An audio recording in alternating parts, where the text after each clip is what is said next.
No tengo conflictos de interés que declarar con la industria farmacéutica. Mis proyectos de investigación han sido realizados con el apoyo principalmente de fondos concursables nacionales y también internacionales.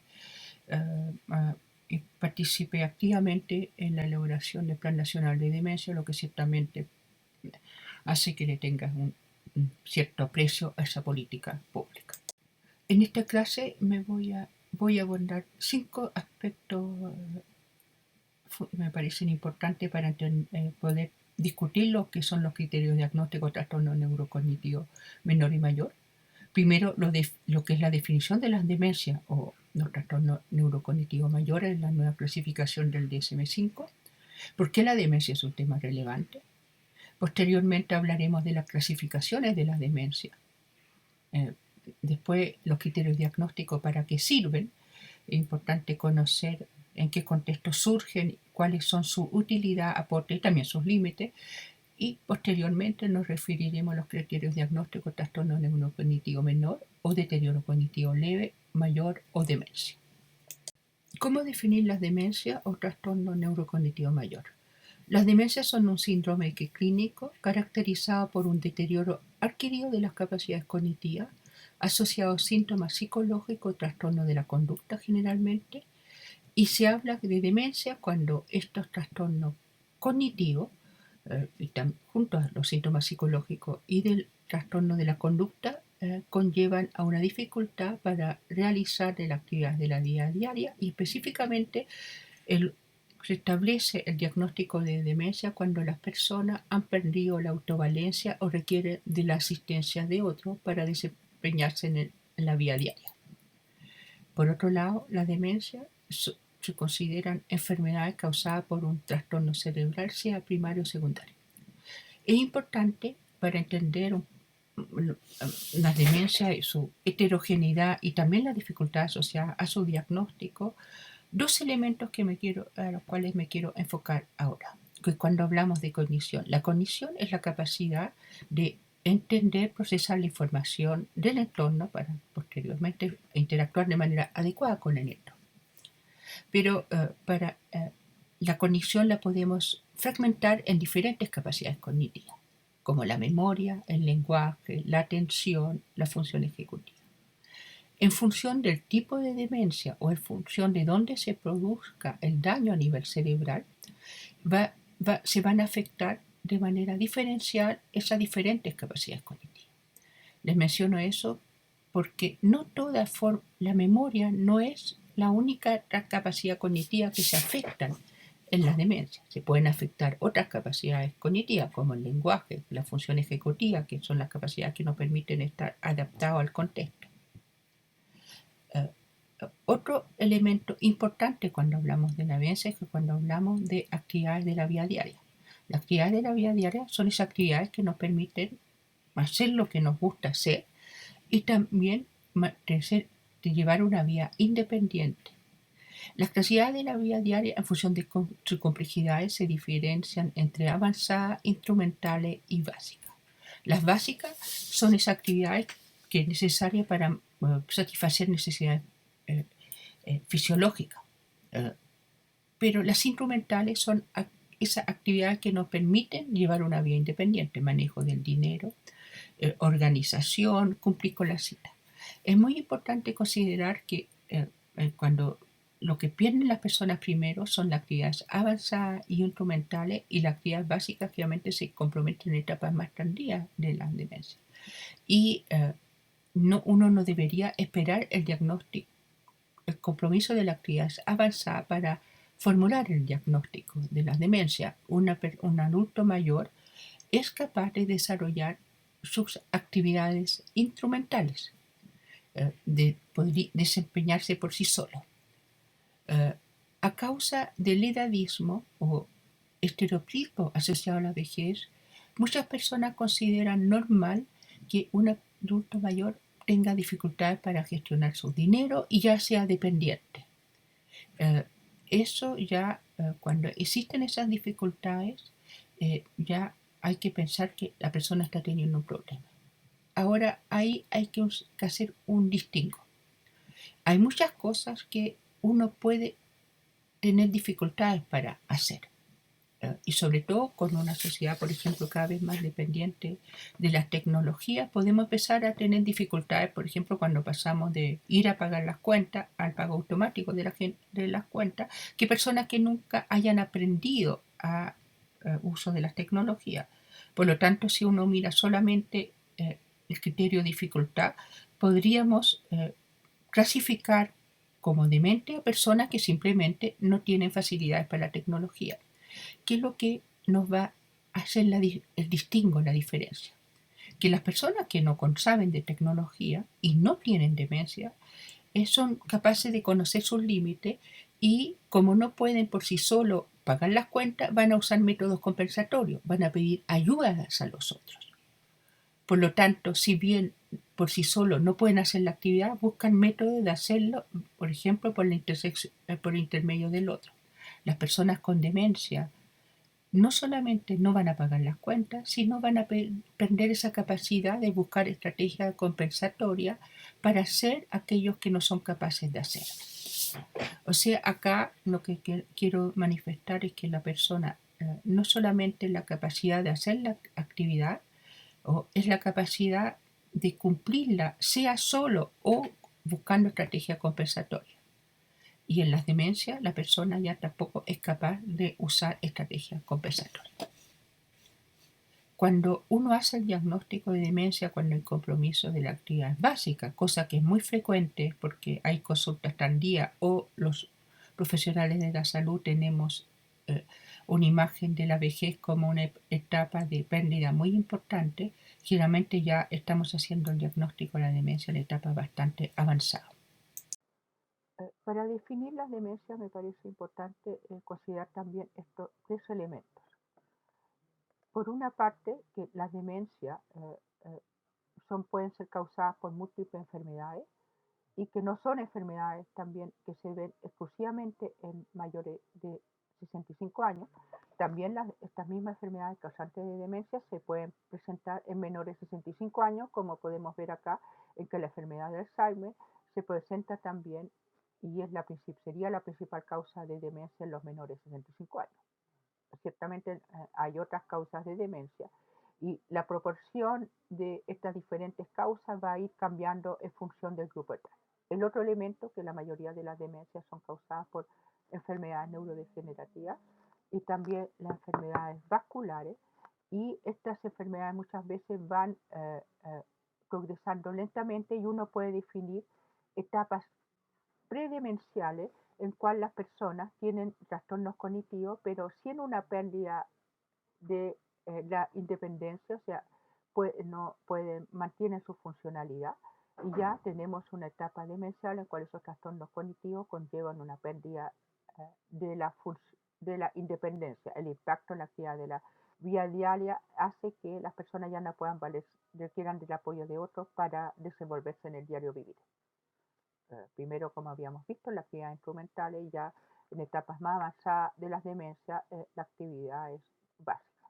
Y el otro elemento importante es que la persona con demencia no solamente tiene trastornos cognitivos, trastornos de la conducta y psicológico, sino frecuentemente además puede tener trastornos motor. Hay que considerar que se asocian a otras enfermedades y las demencias llevan una discapacidad psicosocial, lo que hace que la persona con demencia requiera el apoyo de una otra persona, generalmente a lo que nos referimos como un cuidador, y esa persona también va a vivir el impacto de las demencias, lo que significa que al abordar las demencias tenemos que considerar la diada paciente, cuidador y en general la persona con demencia y todo su entorno.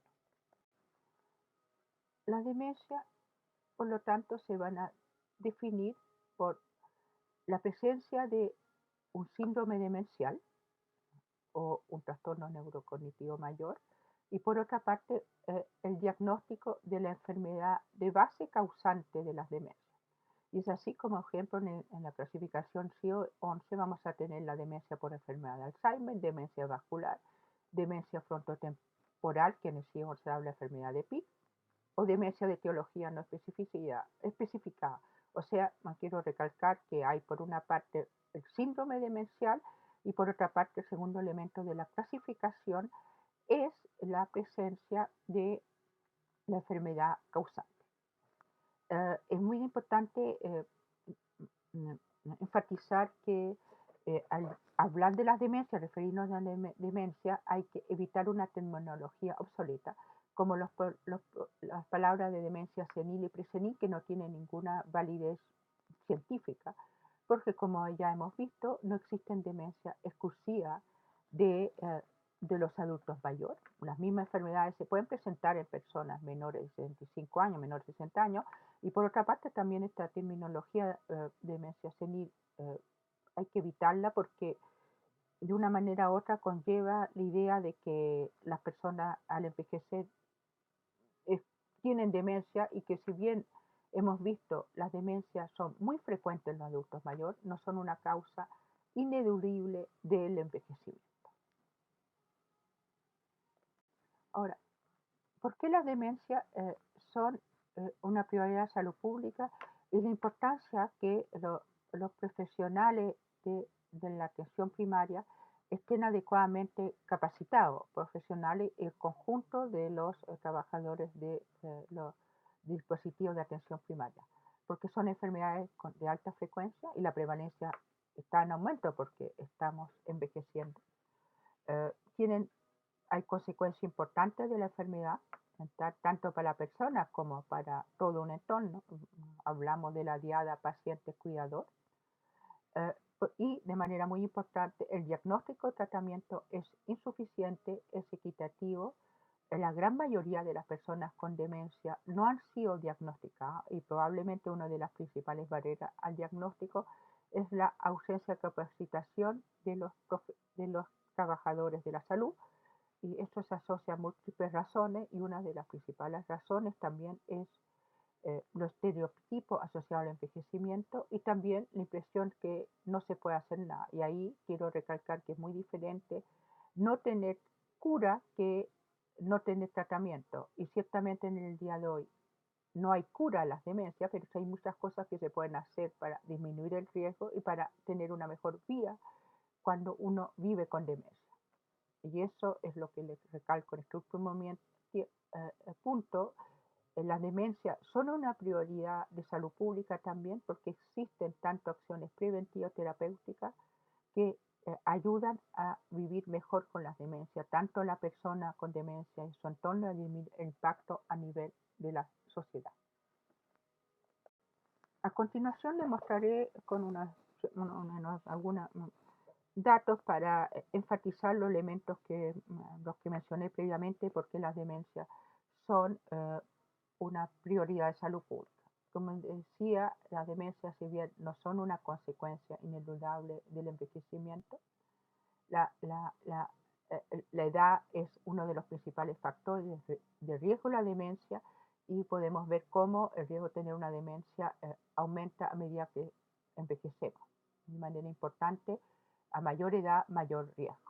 Estos son basados al Estudio Nacional de Dependencia que se realizó hace algunos años en Chile. Vemos cómo se describe una prevalencia de demencia de 1,2% en las personas de 60 a 64 años y una prevalencia mayor al 30% en los mayores de 85. Ahora, quiero fíjense en esos números. Una prevalencia mayor al 30% significa que la mayoría de los 85 años no tienen prevalencia.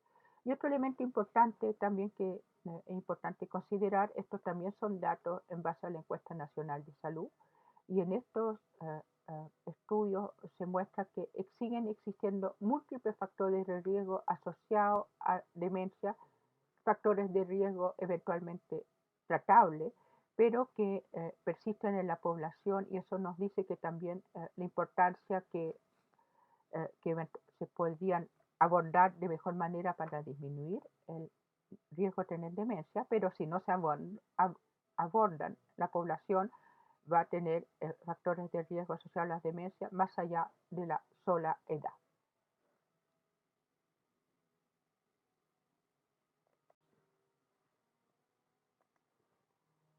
Podemos ver en esta diapositiva como considerando que la población chilena está aún en un proceso de envejecimiento muy importante, cómo se puede proyectar el aumento del número de personas con demencia. Se estima que en el día de hoy aproximadamente habrían unas 200.000 personas con demencia.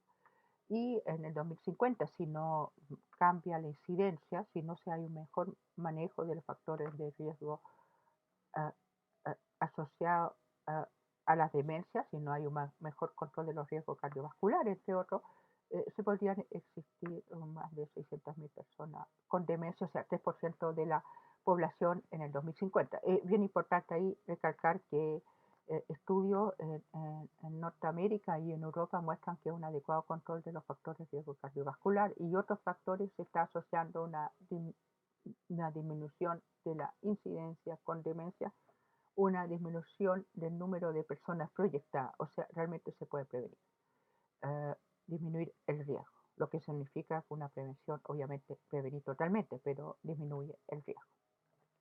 El otro elemento, que esto es el estudio de carga de enfermedad, y vemos cómo entre el 1990 y 2010, las demencias son las enfermedades con el mayor incremento percentual, mayor del 100%, como enfermedad causante de pérdida de años de vida saludable.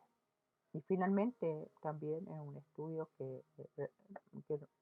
realizado por la doctora Gloria Icaza, de Talca, Universidad de Talca. Ella, base a los reportes de mortalidad, ella mostró que había un incremento de más del 500% de las muertes atribuidas a demencia en nuestro país.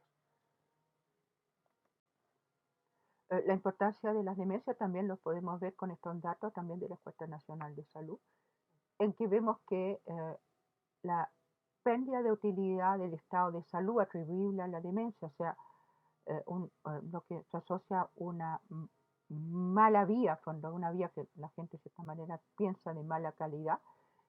La principal causa en los mayores de 59 años, proporcionalmente, es la demencia, es mayor a lo que se asocia, por ejemplo, con otros trastornos como dolor o trastorno depresivo. Y el impacto sobre todo es en las actividades de autocuidado y las actividades habituales.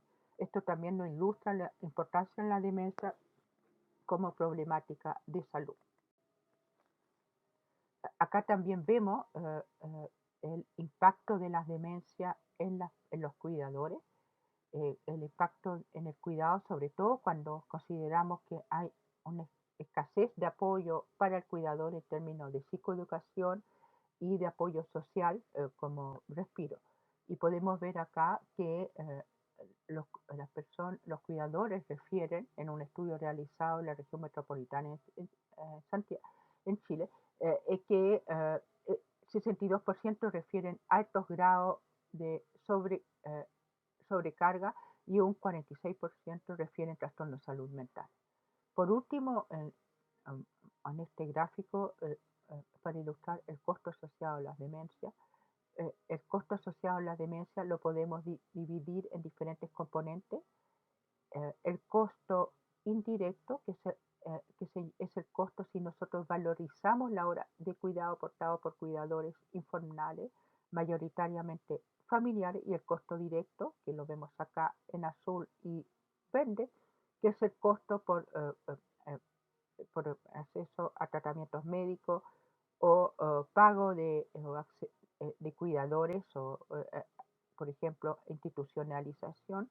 Y podemos ver que en nuestro país la mayoría del costo asociado a las demencias es el costo indirecto que vemos acá en amarillo. Y esto es muy importante, que nos pone en una situación similar a los países de bajo ingreso. Y por otra parte, acá quiero recalcar que este es un estudio en el cual se pudo dividir la población estudiada en población de menor ingreso, el SC1 en acá, y población de mayor ingreso, el SC4 en este gráfico, y vemos que el costo en las personas de menor ingreso es mayor que el costo reportado en las personas de mayor ingreso. Y esto no se explica únicamente porque en este grupo de menor ingreso las demencias son más severas, hay más trastornos de la conducta, sino hay factores que no pudimos explicar bien, pero hay mayor costo asociado a las demencias en personas de menor ingreso. A continuación nos vamos a referir a la clasificación de las demencias. Ya lo hemos dicho, pero me parece importante enfatizar. Las demencias pueden ser causadas por múltiples enfermedades, tanto en los menores de 25 años y en los mayores de 65 años. Una de las principales causas de demencia son la demencia tipo Alzheimer, también las demencias vasculares. Los principales mecanismos de daño en las demencias son, por una parte, la enfermedad neurodegenerativa, en cual hay un proceso de muerte de tejido neuronal. Como podemos ver acá, esto es un tejido neuronal de un cerebro normal, y vemos estos puntos negros que son las neuronas, y acá vemos el cerebro de una persona con demencia tipo Alzheimer, y vemos que hay mucho menos puntos negros, mucho menos neuronas, y eso, ese despoblamiento neuronal es lo que es una de las manifestaciones de la enfermedad neurodegenerativa. Y eso es uno de los principales mecanismos de daño de las demencias. Pero otro de los mecanismos de daño de las demencias son las lesiones vasculares. Hay múltiples tipos de lesiones vasculares: infarto, hiperintensidad de la sustancia blanca. Y de manera importante también existen también conjunción de mecanismos de daño, demencia por lesiones vasculares y lesiones neurodegenerativas. Y es muy frecuente las demencias por lesiones mixtas con conjunción de mecanismos de daño.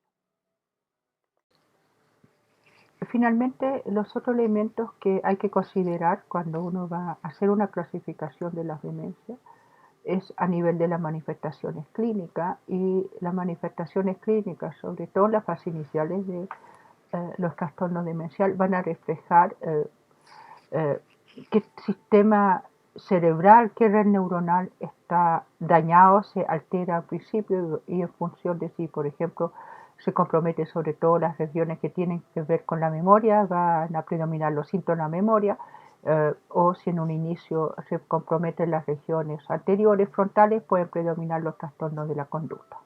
El otro elemento en relación a las manifestaciones clínicas de las demencias es, como ya habíamos discutido previamente, es en la etapa de cuando uno hace el diagnóstico de la demencia, en el caso, pero es también importante recordar que las enfermedades causantes de demencia se pueden también, existen etapas predemenciales, que es a nivel de deterioro cognitivo leve.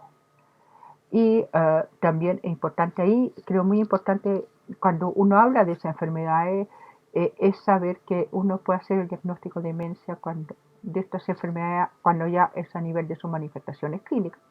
Y uno podría preguntarse, ¿es que yo puedo hacer también fácilmente un diagnóstico de esos trastornos a nivel etiopatogénico? Y ahí surge una dificultad en que no existe una correspondencia exacta entre el nivel etiopatogénico y el nivel clínico. O sea, a partir del nivel clínico yo no puedo decir con certeza cuál es la enfermedad causante, y a nivel, y si yo hago un análisis de los mecanismos de daño, sea vía biomarcadores, sea vía neuroimagen, yo no puedo predecir con certeza el nivel clínico. ¿Por qué les manifiesto eso? Porque actualmente, si uno hace un diagnóstico de un deterioro cognitivo leve, uno no tiene certeza de qué es lo que está detrás. Y el diagnóstico, el síndrome de diagnóstico cognitivo leve es aún un síndrome cuyo pronóstico es incierto, porque yo no puedo establecer con certeza, a partir de la observación de una persona con deterioro cognitivo leve, cuál es la enfermedad de base y su evolución.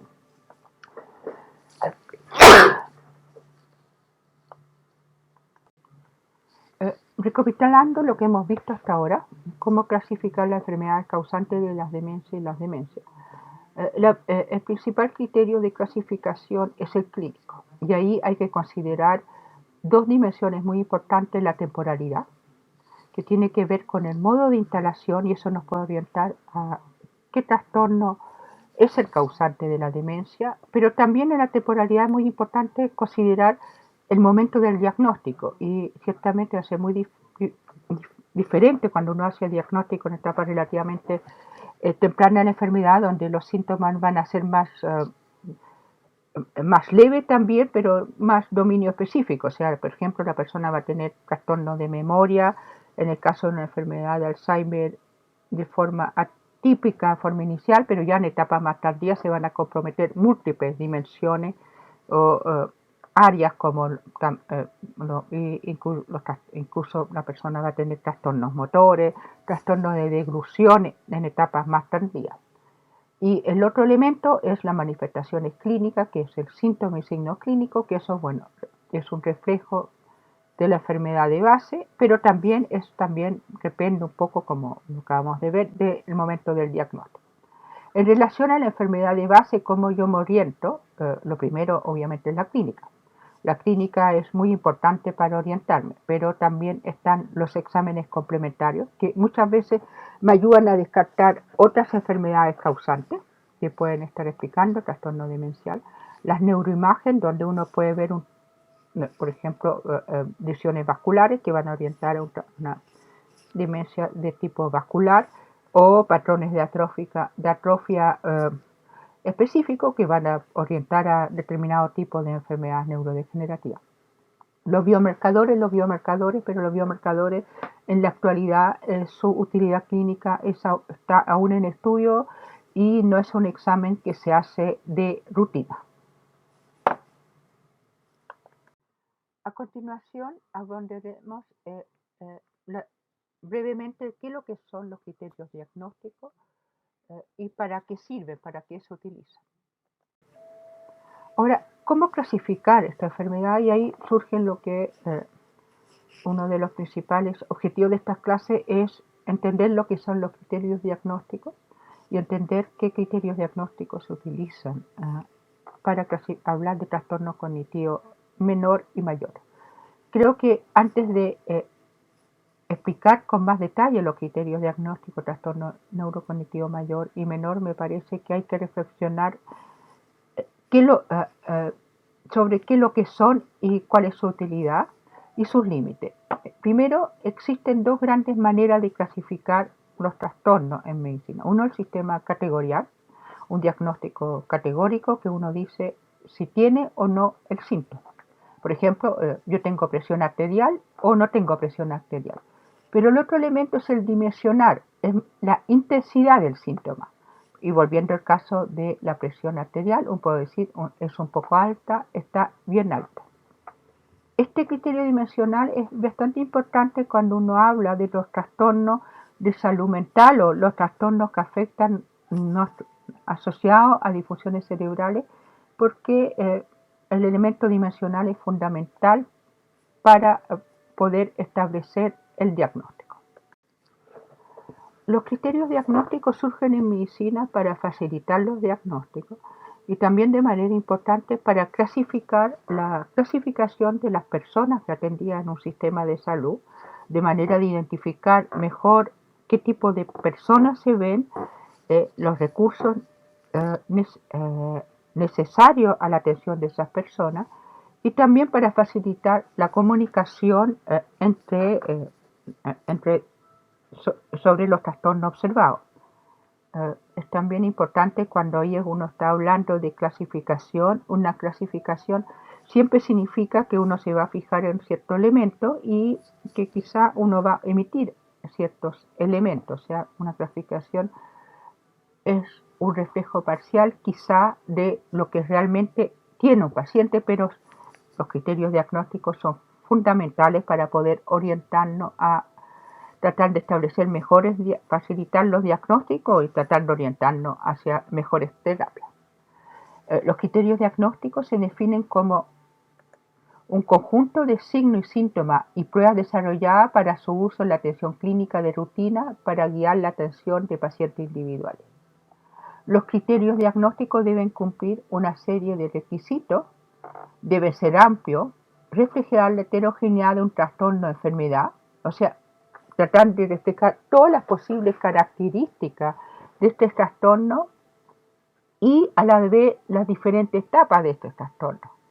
Requieren una alta especificidad y sensibilidad, y ahí se puede producir un conflicto, porque no es fácil ser específico y a la vez sensible. Pues, y por lo tanto, en función del grado de certeza que uno tiene en función de los criterios diagnósticos, se van a considerar posible, probable, definitivo. O sea, con cuánta certeza yo me acerco, aproximo a un trastorno en función de los criterios utilizados. Por ejemplo, en el caso de los trastornos demenciales, uno habla de criterios diagnósticos definitivos cuando hay pruebas neuropatológicas de que la persona tiene una determinada enfermedad. O sea, por ejemplo, yo tengo pruebas neuropatológicas de una demencia tipo Alzheimer. O sea, ustedes comprenderán que en la mayoría de los casos uno no puede establecer diagnóstico definitivo y tampoco tiene mucha utilidad, por cierto. ¿Qué elementos componen los criterios diagnósticos?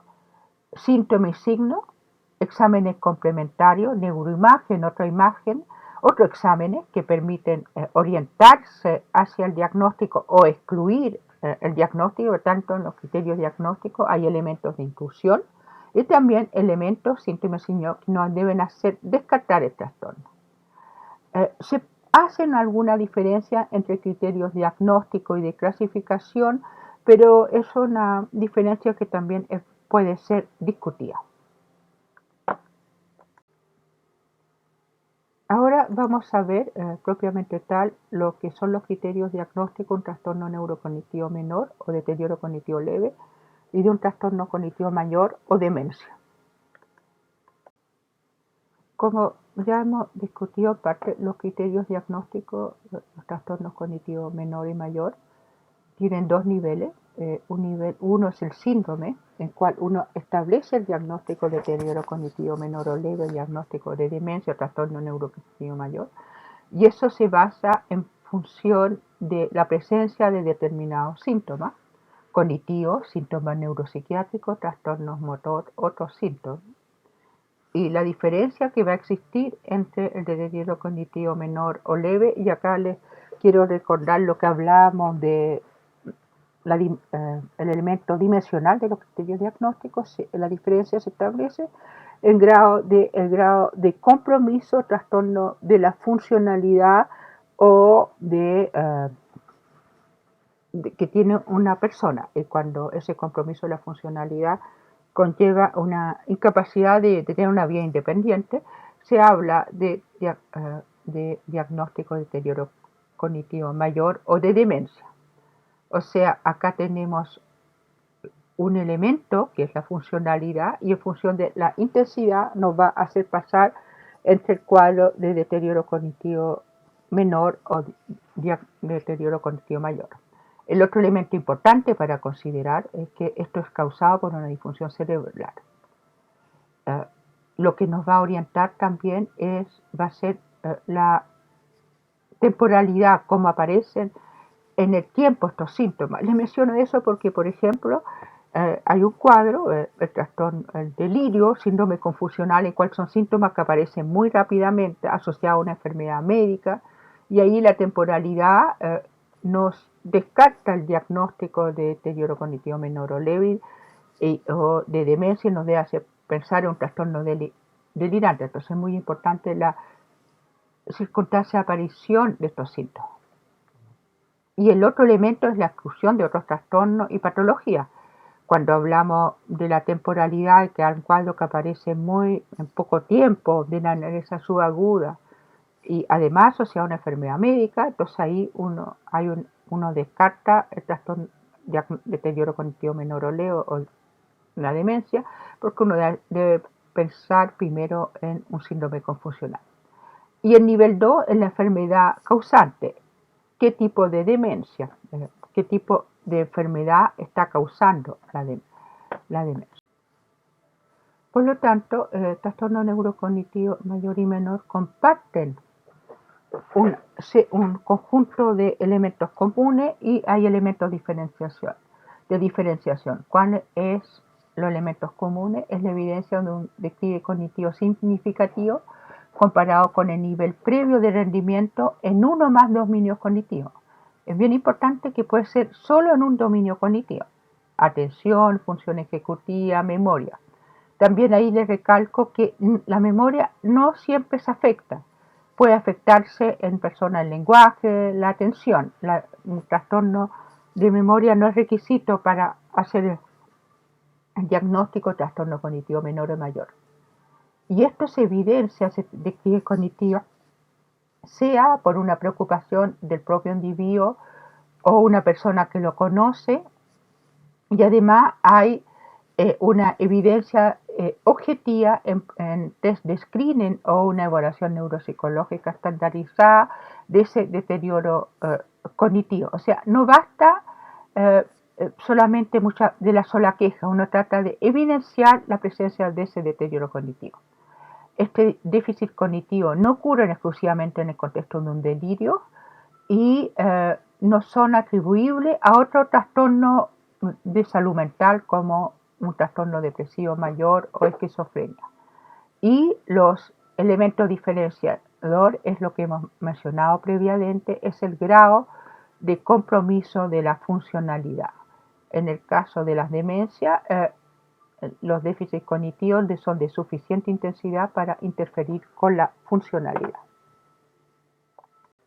Los criterios diagnósticos de demencia, aparte de establecer que la existencia de un trastorno neurocognitivo mayor, que es el nivel 1, vamos a tener también criterio diagnóstico de la tipo de demencia o orientadores en la enfermedad subyacente. Los criterios diagnósticos por tipo de demencia buscan orientarnos a qué enfermedad está causando la demencia, o clasificar las demencias en diferentes tipos de enfermedades. Por ejemplo, demencia tipo Alzheimer, demencia frontotemporal. ¿Cómo son esos criterios? Obviamente lo primero que tienen estos criterios son que se cumplan el criterio nivel 1, que haya existencia de demencia. Y por otro lado, se van a considerar una serie de síntomas y signos clínicos que para orientarnos al tipo de demencia. Y también, de manera muy importante, los exámenes de neuroradiología, que el patrón de atrofia que uno va a ver puede orientarnos al tipo de demencia. O, por ejemplo, si uno ve lesiones vasculares, uno se va a orientar a que una demencia vascular. Y, como decía, también poco a poco se está investigando los biomarcadores, pero aún su utilidad clínica es muy limitada.